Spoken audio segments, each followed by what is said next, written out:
Aujourd'hui, le but, c'est de parler donc de la délégation du travail par objectif et fiche de projet comme condition d'autonomie. Donc, je vais passer rapidement sur notre organisation parce que ce n'est pas le but, mais c'est pour que vous compreniez. Donc, on a ici l'organisation générale de MES Gestion SARL.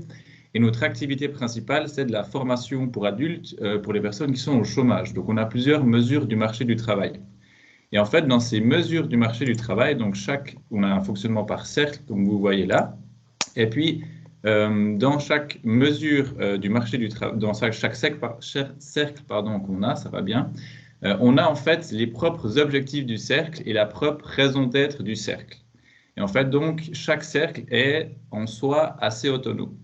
Et puis, on a donc peut-être une petite spécialité qui est ici ces équipes de gestion pour être sûr que toute l'information soit transmise, qu'il y ait une discussion entre les deux pôles principaux, donc là à gauche et à droite de notre activité. On a ces équipes de gestion qui se réunissent aussi pour faciliter en fait le transfert de l'information.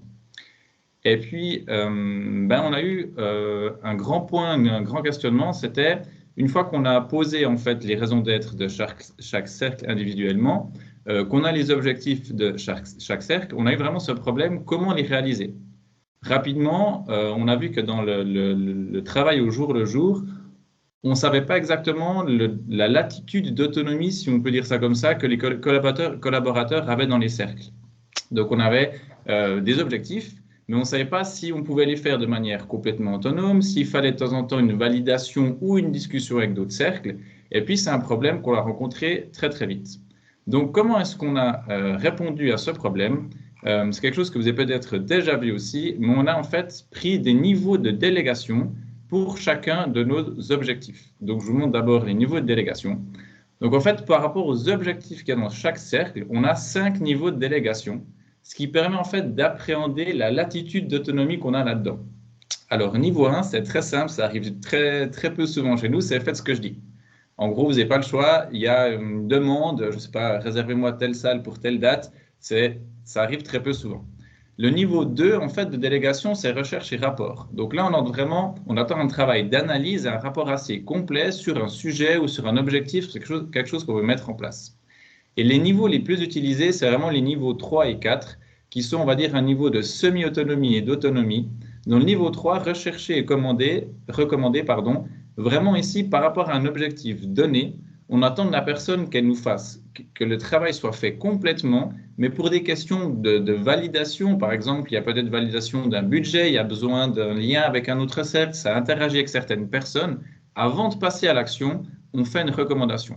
Et là, vraiment, le but, c'est la personne, l'employé ou le collaborateur qui est là, c'est qu'il soit quasi autonome et puis qu'il arrive avec une présentation qui soit complète, détaillée, où la décision est très simple à prendre, en fait. Le but, c'est que la proposition qui est faite par l'employé, elle soit validée. Donc, c'est ça l'idée derrière, c'est juste pour être sûr de se coordonner.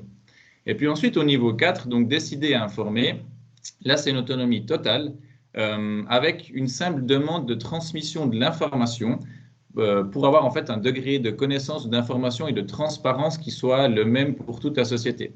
On a vu qu'avec ces pôles, on est aussi dans deux établissements différents, même 3 maintenant avec Genève. On a une partie de l'activité à Genève. Donc, on a vraiment plus de peine à pouvoir transmettre l'information. Donc, dans ce niveau 4, chacun est très autonome, mais on informe à certains moments de l'année ou même dans le mois de ce qui a été fait pour que tout le monde soit au courant de ce qui se passe en fait dans les autres cercles.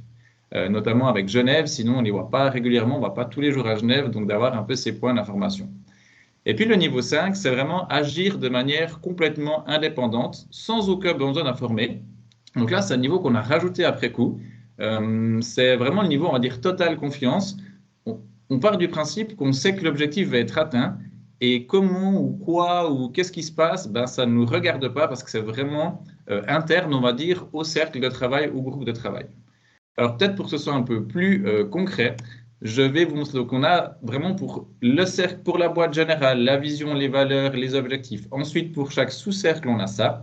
Et si là, on prend par exemple le fondement du cercle Digitalizers, donc si je reviens au début, c'est le cercle ici en bleu Digitalizers, écrit en bleu, mais Digitalizers Neuchâtel. Donc on est dans le cadre de toutes les mesures Digitalizers. Et la raison d'être, en fait, c'est un programme de formation 100% innovant, 100% pratique aussi, pour acquérir les compétences et métiers les compétences métiers digitales et humaines qui feront la différence sur le marché du travail de demain. Et on a donc toute l'équipe là de Digitalizers en plus qui nous regarde, qui me regarde. Donc bonjour à vous. Et donc les objectifs ici, on a fixé en fait les objectifs pour les collaborateurs de cette mesure, pour les coachs, les formateurs de cette mesure. Et si j'en ai mis 3 en gras, pour vous donner un exemple, si on prend par exemple d'assurer le quotidien en formation et au coaching et être garant du système de Digitalizers, eh bien ici, la formation au jour le jour, le coaching, les développements, qu'est-ce qui peut être fait, qu'est-ce qui peut être ramené, qu'est-ce qui peut être intéressant pour les participants, on ne va pas pouvoir attendre que la direction, vision et stratégie viennent tous les jours valider, sinon ce serait beaucoup trop long comme processus.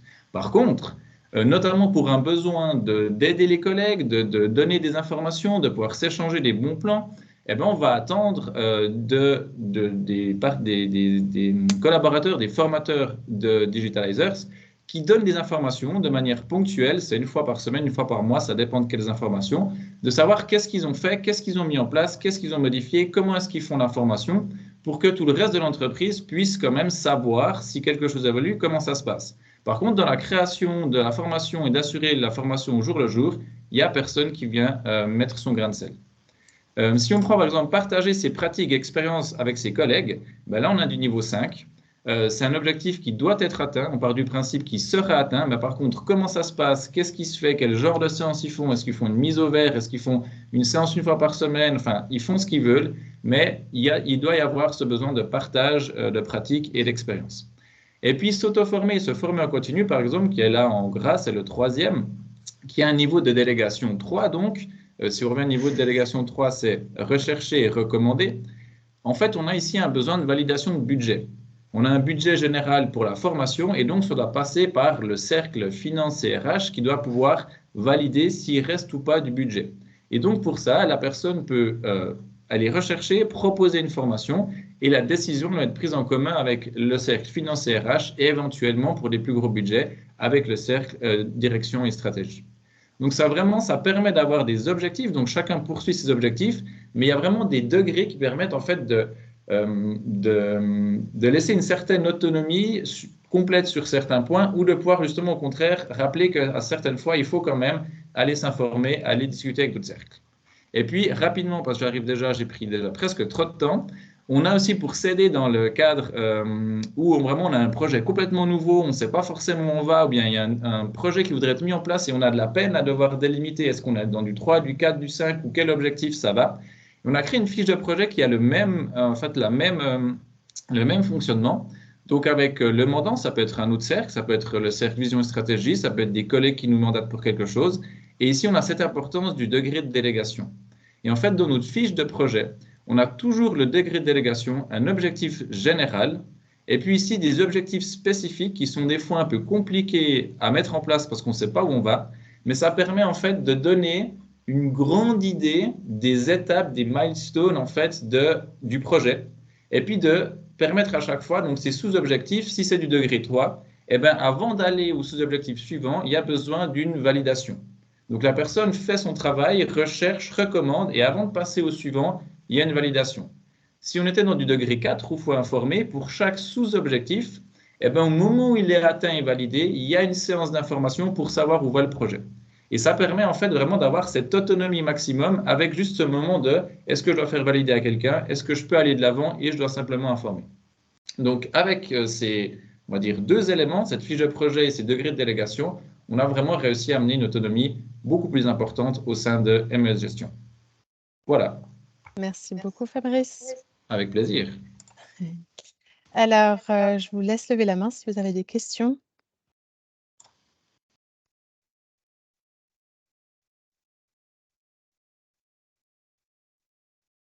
On aura accès à la présentation, Fabrice, juste pour savoir. Oui, je peux vous la transférer, bien sûr. Et on a aussi la fiche de projet. Je peux vous la transférer en version PDF ou Word avec grand plaisir si ça intéresse quelqu'un. J'aurais des hochements de tête, donc je le ferai. Ouais. Super. Est-ce qu'il y aurait des questions quand même dans la salle? Pas tous en même temps. Ah, Nicolas, le fidèle.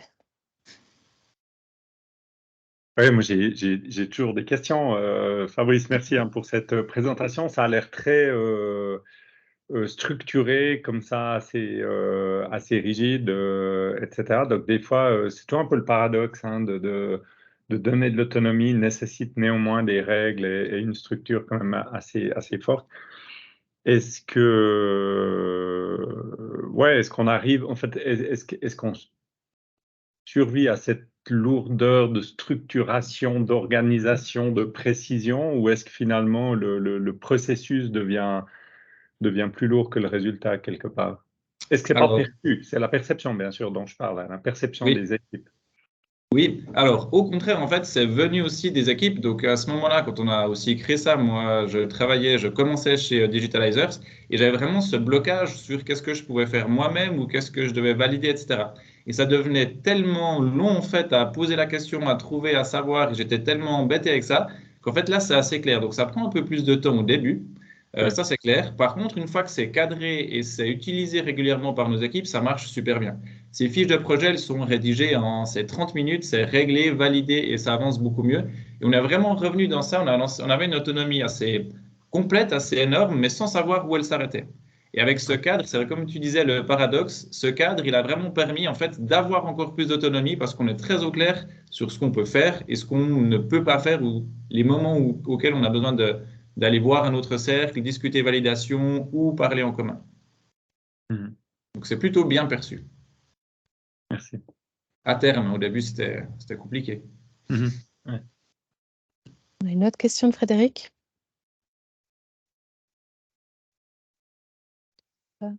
Voilà. Et merci Manon.